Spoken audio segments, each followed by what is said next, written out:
Maybe you have a way with keeping the kids quiet. Yeah, right. I said that earlier. If you can keep the middle schoolers in line, I'm sure you can keep the lot of people in line.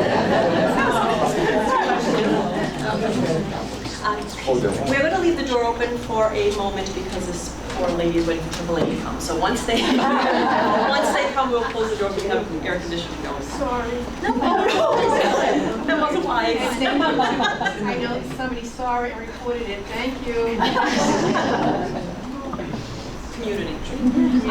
So anyway, for those who don't know me, my name is Sharon Kelleher. I'm the director of the library. Thank you so much for all coming out this evening. Really wonderful evening to celebrate Mr. Damiano. As you know, I'm in my 50s and they still have to call Mr. Damiano, so that will never change.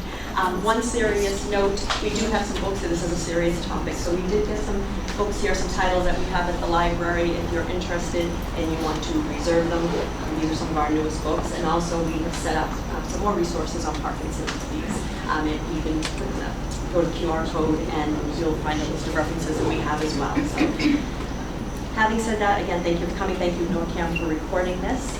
And this man needs no introduction. I have a 26-year-old son who still talks about him, so I would rather him do a talk. So thank you for coming here tonight and sharing your story with us, and let's all celebrate Nick Damiano.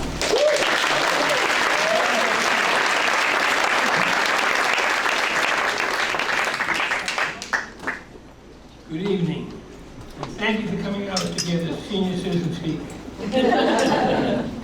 I'd like to begin by telling you something extraordinary that happened last week.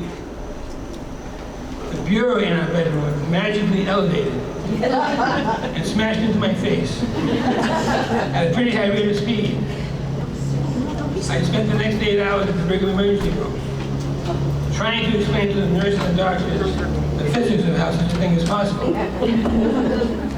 They were so intrigued by my explanation that they invited me to stay overnight. Give me more time to convince them of this phenomenon. They didn't get it.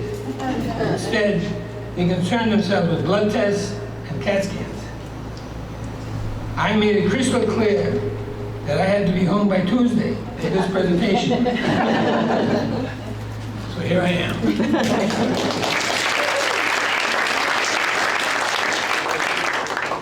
With a speech impairment and only one eye working, but ready for a wonderful evening. I'd like to thank Sharon Kelleher for her support and thoughtfulness, and her wonderful staff who helped pull this evening together. I'd like to thank my wife Maria. We just celebrated our 50th wedding anniversary.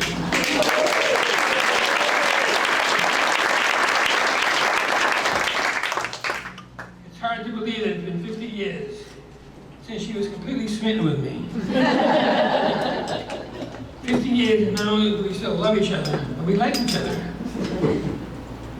I would also like to thank her for me never needing to use Google, since she knows everything. Once again, as always, I can only say about her, no words are necessary, no words are adequate. I look around the room and see dear friends, and those that will become friends. Well, it's been 5 years since I last spoke in this room, and I know what you're all thinking. Is it possible that he has become more handsome? The answer is yes. I've also become delusional. Let me start by addressing the elephant in the room. No, I did not bring risotto and bring short ribs. I just said that the gig is short tonight. Much has happened since I last spoke in this room. Life has happened. Our youngest daughter has had neurosurgery and open heart surgery. We are fortunate to live near the finest surgeons and hospitals in the world. She has made a complete recovery. Our oldest daughter has blessed us with our first grandson. Our middle daughter lives with us and continues to be challenged by autism. My wife Maria has retired after 43 years at the Brigham Hospital. I have retired from teaching, and I miss it terribly. I have had deep brain surgery and 2 near-death episodes in the hospital. Apparently, I am a hard person to kill. I think it's just that I love life so much that I won't easily let it go. It has been a time of reflection and introspection. I would like to share some of my personal observations. I hope that you'll see humor in the midst of daily challenges. I want to comment on these observations while I am still sharp as a doorknob. Clearly, my Parkinson has progressed, as you can hear from my voice. What was difficult 5 years ago is now more difficult. Movements that were slow are now slower. Pain that was manageable is now constant. Socks and buttons are my enemies. They now exist for the sole purpose of aggravating me.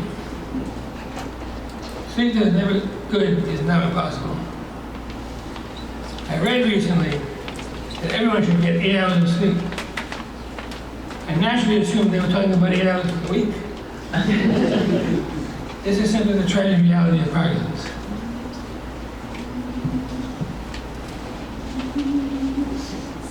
My toes are permanently curled under the soles of my feet.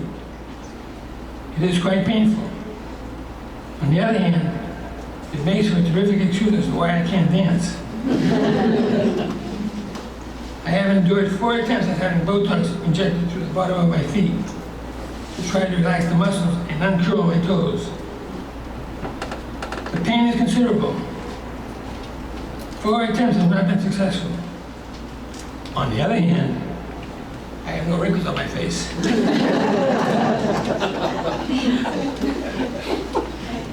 I also had my bladder Botoxed 3 times. The results of the first attempt were life-changing. The second time, I ended up in a hospital for 9 days with a life-threatening infection. By the way, man, you don't want to know how they access the bladder to inject the Botox. I also had a serious bout of pneumonia. All I can say is, thank God I'm not a horse. As a history teacher, I am familiar with the term adapt or die. That is also true of Parkinson's. You need to adapt physically to the progressive and constant assaults on your body. You need to adapt emotionally to losing control of your body and how it affects your family and friends. Most of all, you need to fight like hell, every day, every hour, every minute. Some days are easier than others, but fight you must. The alternative is rapid and uncontrollable decline, physically and emotionally. Turmoil that can lead to depression. But I have much to live for. There are many people that I love and love me. I'm not going to make it easy for Parkinson's. That's where things stand for me today. And let me tell you about when I was first diagnosed. There is no definitive test for Parkinson's. It is not easily diagnosed. It is diagnosed mostly through clinical observation and experience. Usually, by the time it is diagnosed, the person has had symptoms for about 2 years. I was diagnosed very early by my PCP. He has been my PCP for over 30 years. He is not only a terrific doctor, but a good friend. It was during my annual physical 13 years ago. We usually chat for a while in his office, mostly about family and new restaurants, before going into the exam room to begin the examination. On this day, I noticed, however, that he was staring at me in a way that I'd never seen before. He cut short the conversation and said, "Nick, let's go into the exam room." My heart began to race, and I became increasingly concerned as to why he would want me to go to the exam room so quickly. As part of his physical exam, he asked me to do several maneuvers that he had never asked me to do before. Then he said, "Nick, I think you have Parkinson's." I was stunned. After I took a few moments to regain my composure, I asked him what made him think I had Parkinson's. He answered that after knowing me for so long, he noticed that my face was flat and had no expression, even when I tried to smile. In the exam room, he noticed that my left arm was not swinging, and my left hand was not able to fully close and open. I couldn't be able to touch my thumb and forefinger. He put his hand on my shoulder to comfort me and said he was going to refer me to the top neurologist in Boston to confirm the diagnosis. Unfortunately, it was confirmed. I try not to think about Parkinson's every day without success. You wake up at 2 a.m. and you can't move. Your legs cramp out by the dystonia.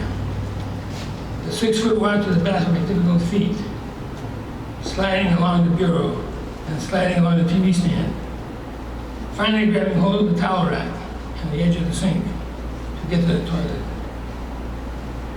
And then retracing the learned route back to the bed to resume the battle of sleep. Wake up for good about 4 a.m. and the trauma begins in concert with the rocking back and forth. Body just won't move, waiting for its fix of cinnamon at 6 a.m. So it's hard not to think of Parkinson's every day. It's impossible. What is important is not that you notice it every day, but that, in spite of it, you continue to live your life with Parkinson's, and not defined by Parkinson's. It is a strident cry every morning, letting Parkinson's know that I will not yield. I call it my FU moment that I have with Parkinson's every day. My daily declaration, I will not be controlled by Parkinson's. I still cook. I just needed to adapt a bit. I put a chair in front of the stove, facing the stove. It allows me to stand and tend to the pots on the stove, and then sit down and read and rest until the pots need additional attention. I do not ask my wife, who doubles as my sous chef, to carry the hot pans filled with pasta to the sink. With my increasing loss of balance, my cause me to drop the pasta pot and now put stamps on dinner. Wasted pasta is no longer able to be mixed into the waiting sauce, to say nothing of the damage to the floor or me. We've been married a very long time. I have cooked for a very long time. Maria has not cooked since McGovern ran for president.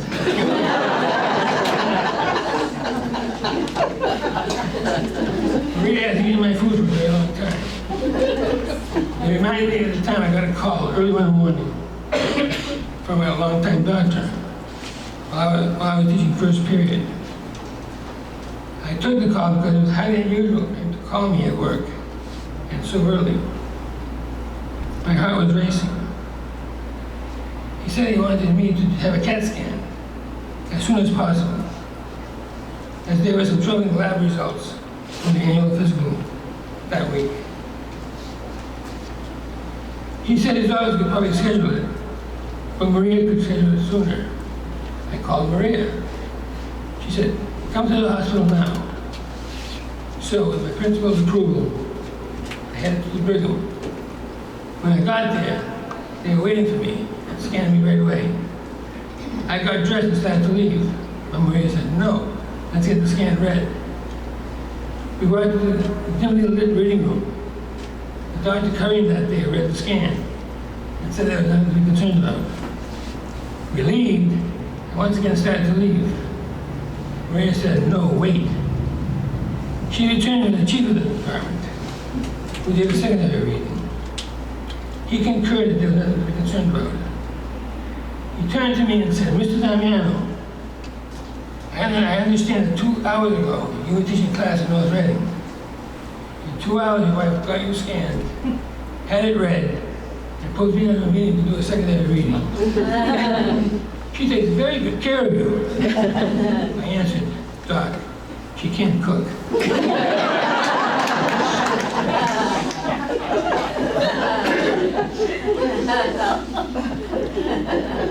As my Parkinson progresses, so does my resolve to slow it down. I had successful DBS surgery, deep brain stimulation surgery, in March 2022. The surgery involved making 3 holes in your head, snaking some electrodes into your brain, and cementing them to precise areas of the brain. The surgery is guided by MRI imaging in a special surgical suite called the Amigo Suite at the Brigham Hospital. Ironically, my wife Maria was involved in the implementation of the room well before I was diagnosed with Parkinson's. 2 weeks after my DBS surgery, I went into the Brigham to take out the rows of stitches from the top and side of my head. My brilliant neurosurgeon, who is nationally known for his DBS surgery, came into the exam room with a suture removal kit.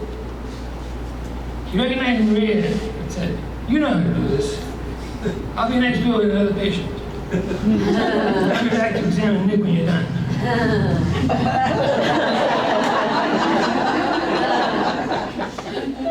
Now, I love my wife. But I was speechless, and Maria's silence was deafening. As he walked out the door, he turned around and said, "April Fools!" Now, did I really want my brilliant neurosurgeon to have a sense of humor? For me, yes, absolutely. Of course, I also knew that Maria had done her due diligence and reported that he was the neurosurgeon that other surgeons would send their fathers to. It's good to have that information about someone who's going to physically mess with your brain. He was wonderful. And he also had 3 daughters. It certainly helped us bond. In fact, at the night appointment, I gave him a t-shirt that said, "You can't scam me, I have 3 daughters." He loved it. He told us later that he wore it to a family cookout. 4 weeks after my DBS surgery, the ends of the electrodes were connected to a battery pack made by Boston Scientific. That was implanted in my chest. Afterwards, my Parkinson's neurologist wrote a program specific to my individual needs. My neurologist now controls me with a laptop. She can make me speak or not speak, move or not move. It's a bit disconcerting that I don't shake anymore.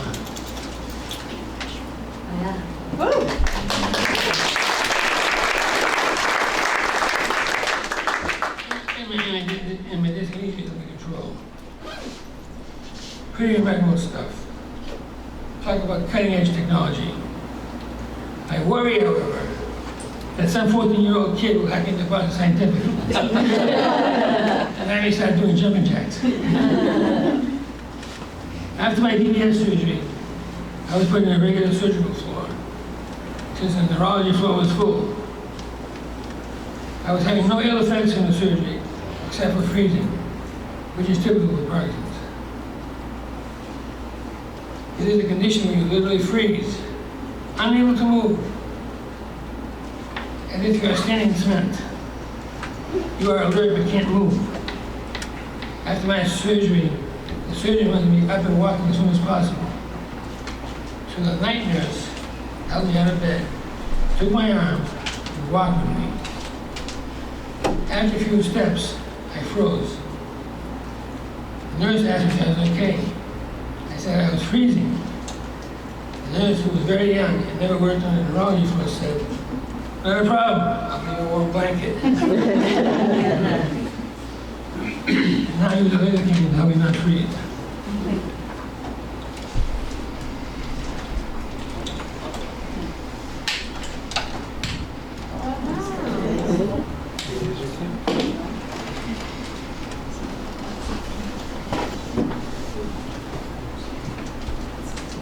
sends a visual signal to my brain to keep moving forward. We can thank the Michael J. Fox Foundation for the research. Possibility of losing my voice is a great concern to me. I do my voice exercises every day, come hell or high water. The program is called LSVT, or loud. Basically, it involves screaming at the top of your lungs for about 15 minutes. I do it religiously, every day. In fact, some of you may have heard me doing it in the bathroom as we were coming out to do this presentation. It is truly a case of use it or lose it. Last year, when I was hospitalized for 9 days with a serious infection, I realized that I couldn't scream for 15 minutes in the hospital unit. But I couldn't go that many days without voice exercises. And then, a light bulb went on in my wired head. I had a private room. I could put two pillows together, squish them into my face, and yell at the pillows. That way, my yell would be adequately muffled. Halfway through my voice exercises, a nurse came to the door and saw me screaming into the pillows. She said, "Mr. Damiano, are you okay? Are you okay?" I burst out laughing. Realized she thought I was having a meltdown. After a brief explanation, she said I might want to inform the nurse's station next time I do the exercises. Hysterical.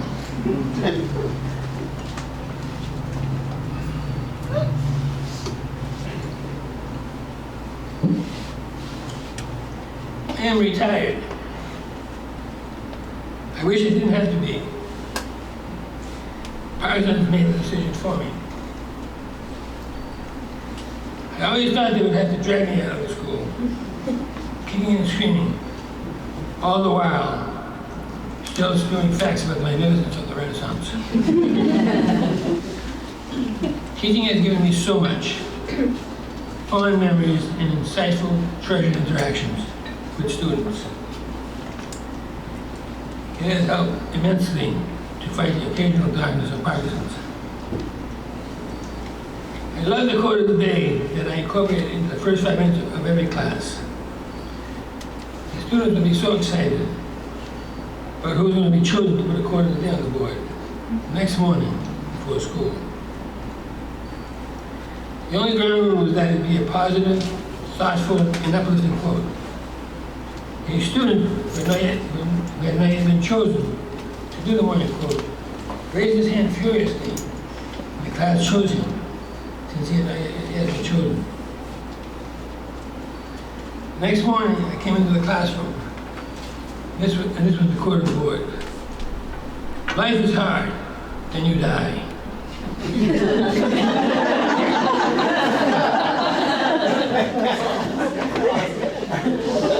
It's not quite what I was looking for. The most powerful quote I remember was just one word: no. Underneath was the name Rosa Parks. How I missed the little chat before school and after school, the banter in the hallways, the excitement when history comes alive in class, with costumes and role-playing, the poignant words of students thanking you for caring and inspiring their dreams. I was always acutely aware of the tremendous impact a teacher can have on your students. I miss it so. It was a wonderful and precious antidote for the Parkinson's. My life today is filled with doctor's appointments. We are blessed with world-class doctors and clinicians. Dealing with Nick can be a unique experience. My first neurologist wanted to do a routine cognitive test and asked me to count backwards by 7 from 100. I said, no. I am not doing a cognitive test, especially with math. How will the result change my treatment? I will know if I have cognitive decline. Maria will know. He said, all right, What if I don't ask you a math question? You tell me something that's going on in the world today. I said, well, there is the ongoing conflict in the Middle East.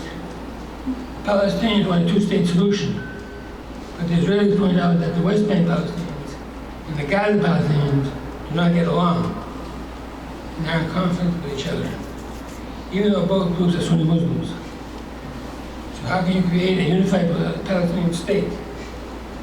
The schism began when Muhammad died, and left no successors to Islam. Those that followed his father-in-law, Abu Bakr, became Sunni. And those that followed his son-in-law, Ali, became Shiite. And they had been warring with each other for 1,400 years. My neurologist stopped me and said, all right, you're okay. The author gave me a great quote that rings true. If you've met one person with Parkinson's, you've met one person with Parkinson's. By the way, I came to my next appointment wearing a t-shirt that said, 5 out of 4 people have trouble with maths.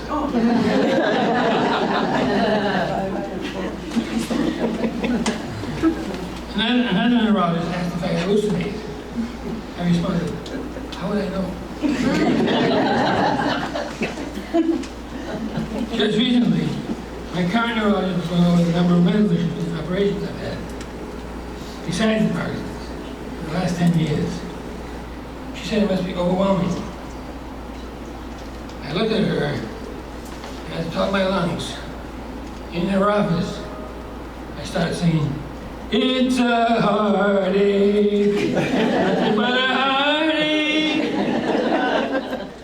She was startled. My sous chef rolled her eyes, started to laugh, and commented, that's my husband. That's my husband became a cherished mantra in our marriage. One of many such moments happened on a snowy Valentine's Day. When Maria got home from work, I asked her to get all dressed up. We were going to Boston. I know Maria thought we were going to Ojibwe, her favorite restaurant at the time. She must have been pretty excited because she wore heels, high heels.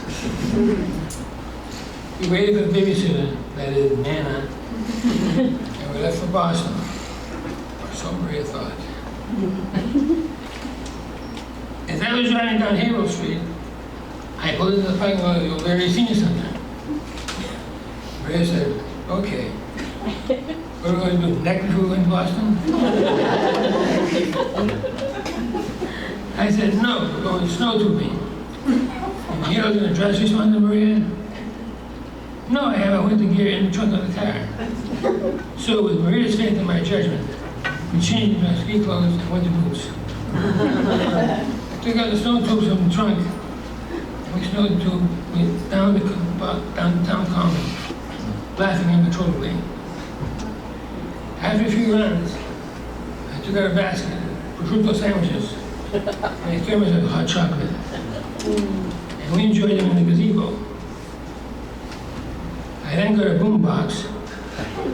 For those of you under 30, a boombox is a giant radio that goes to play music cassettes. And if you're really cool, you would carry it on your shoulder next to your ear. I put a cassette of Tony Bennett on. For those of you under 30, he is a singer from the 15th century. And we danced to his enchanting music. That's my husband. By the way, we have come full circle. Maria and I are now active participants of the O'Leary Senior Center. We've done a balance class, we do a shake yoga class, and a kaido drumming class. In fact, I see the yoga instructor out there in the audience. I knew during the first yoga class that I was going to be really good. Because one of the moves between poses is a vigorous shake of the hands. I looked at Maria and I said, I got this.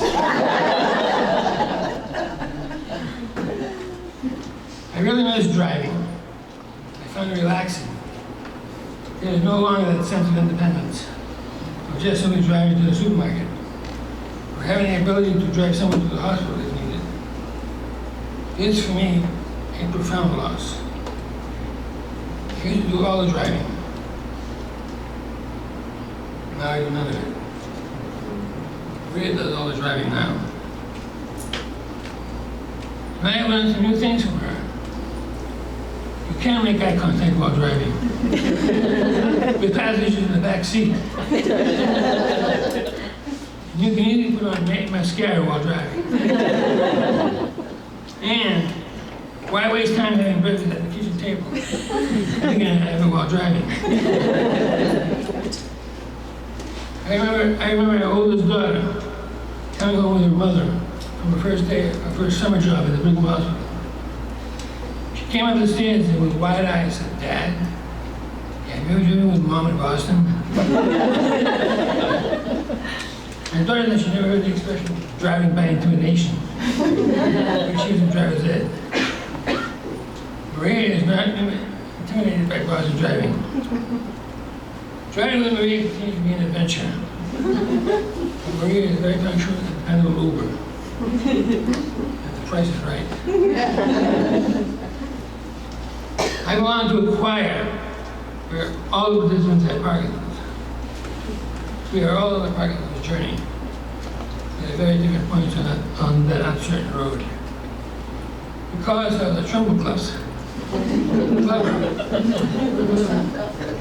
We will never be mistaken for the Mormon Tabernacle Choir. But we are enthusiastic. It is also a much needed social hour so that people understand what you are going through. No explanations are necessary. No explanations why someone is drooling, why someone lost their speech, why someone needs a walker, or a wheelchair, or a caretaker. It is all known and familiar. No explanations are needed. Participants instead escape into the soothing world of music.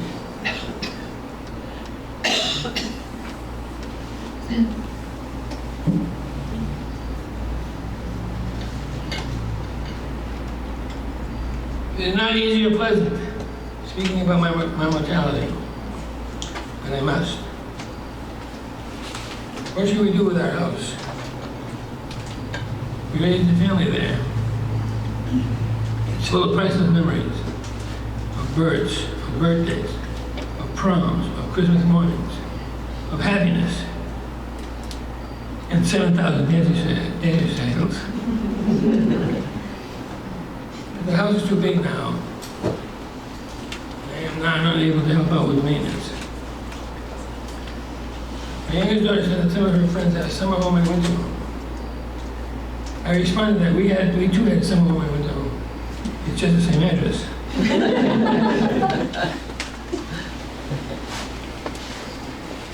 Our youngest and oldest daughters will be just fine. They are successful both professionally and in their personal lives. They give me more joy and contentment than any father could ask for.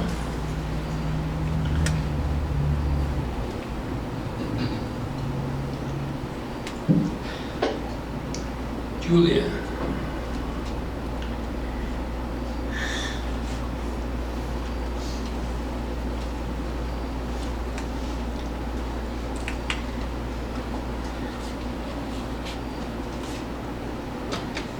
Here's Julia who weighs heavily on my heart.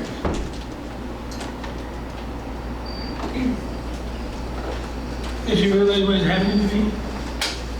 What might happen to me? Will she miss my double tickles? Will she miss communicating with me through food? Will she always be treated with kindness and understanding and gentleness and patience? Nick.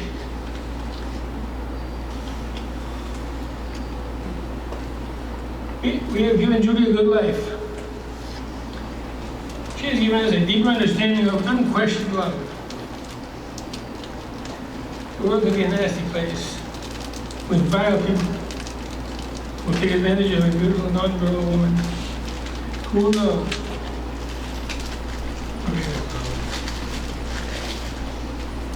That brings me to a sous chef and Uber driver. can't imagine life without Maria. Was there ever a time when we weren't a couple? How fortunate that we found each other. We were simply meant to be. Maria is the most extraordinary woman that I know. She was a very successful executive. She was constantly praised by administration for her excellence. And just as important, was also admired by the housekeeping staff for her personal warmth and efforts to better their lives, to help them go back to school, get a degree or certification, and then become a healthcare professional. And she found the funding for those who did not have the financial means to do so. She was a wonderful and compassionate caregiver for her ailing parents until the end. She has guided her intellectually challenged brother, and cares for him as a mother would for her child. She is an incredible mother, who always put her children first. Never missed one of their events, no matter how many hours she had to work at the Brigham. She is a loving and incredibly patient mother to her profoundly autistic daughter. All of you who know her know that she is remarkable. Of course, there is that driving thing.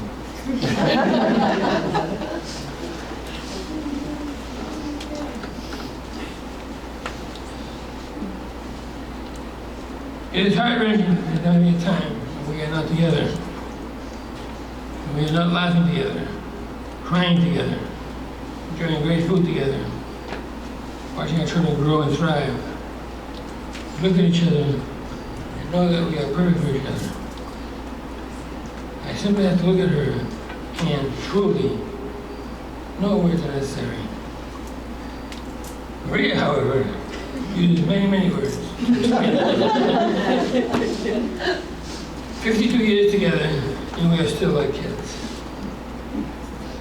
Sometimes I wonder if there's an upside to Parkinson's. If it wasn't Parkinson's, would I have written this presentation? Would I have a need to write it? Would I seek out joy as intensely?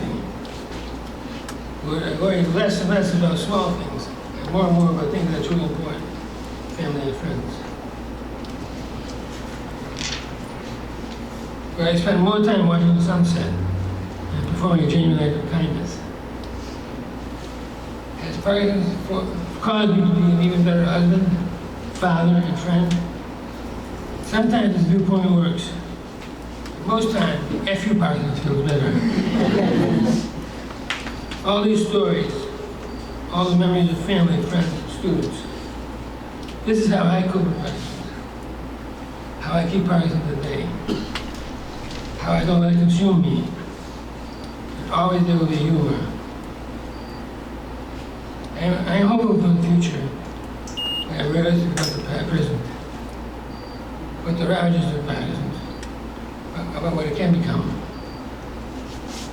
I am greatly concerned about becoming a burden to my family.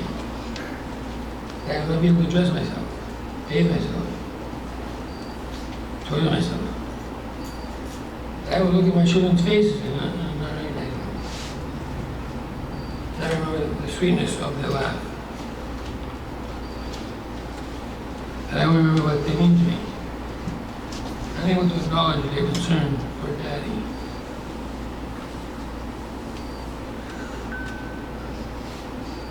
Unable to assure them that things will be okay. That I will not be able to look into his eyes and feel our love. Make it look like in great sadness. Not remembering the joy of our marriage. In a world of 7 billion people, all searching for a soulmate, I found mine. Finally, we must have hope. Advances are being made at a record pace. New drugs, new treatments, research at the cellular level. You must have hope. Love your family, value your friends. Simplify your life. Seek out joy. So, I'm not going to make it easy for Parkinson's. Whenever I find it difficult to move, I exercise more that day. Whenever I have difficulty with my voice, I tell my voice I exercise. Then my toes show up. I walk a second lap around the track. Whenever my legs cramp up, I think of my daughters and what they mean to me. Whenever I have difficulty with my speech, I think of Julia. Her lifelong frustration of not being able to make her needs known. Whenever I have difficulty swallowing, I make a delicious chicken soup. Whenever I feel sorry for myself, I think of how lucky I am. I will not yield. F you, Parkinson's. I will fight it to the last moment. Hopefully, 20 years from now. I will bring risotto and braised short ribs. And Maria says, that's my husband. Thank you and good night.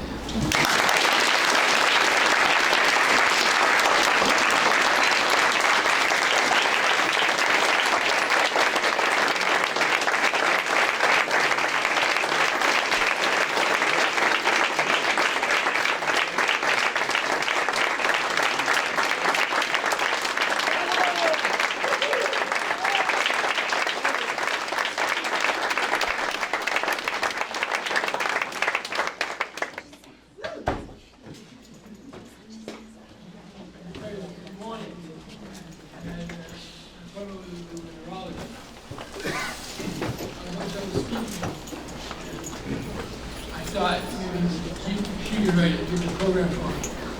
So I went in this morning, she wrote the program for me. I couldn't even now. However, I came with my leg in my shoe. It's amazing how literally controlled me with a laptop. Great job. Great job.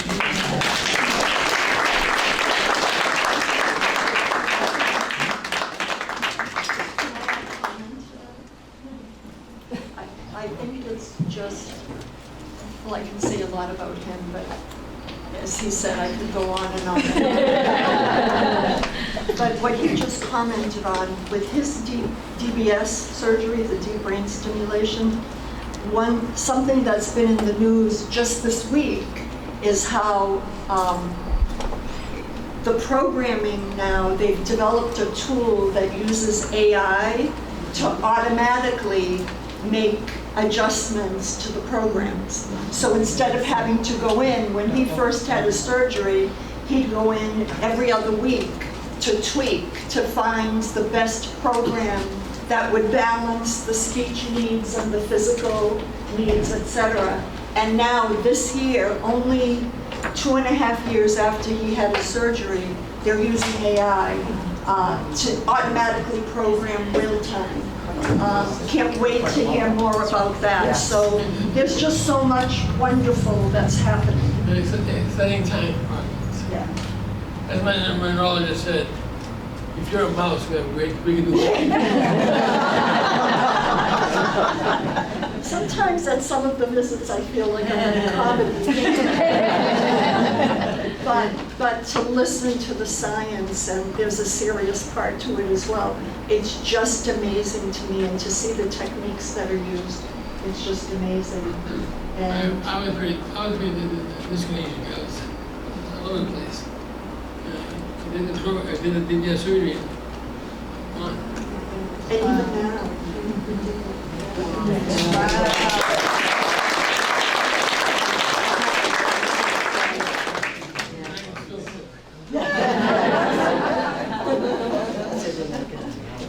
This is the one truly, you really touched me deeply. It's so good to hear me. I have some great, great memories of people in this room. Just thank you so much from the bottom of my heart. Thank you.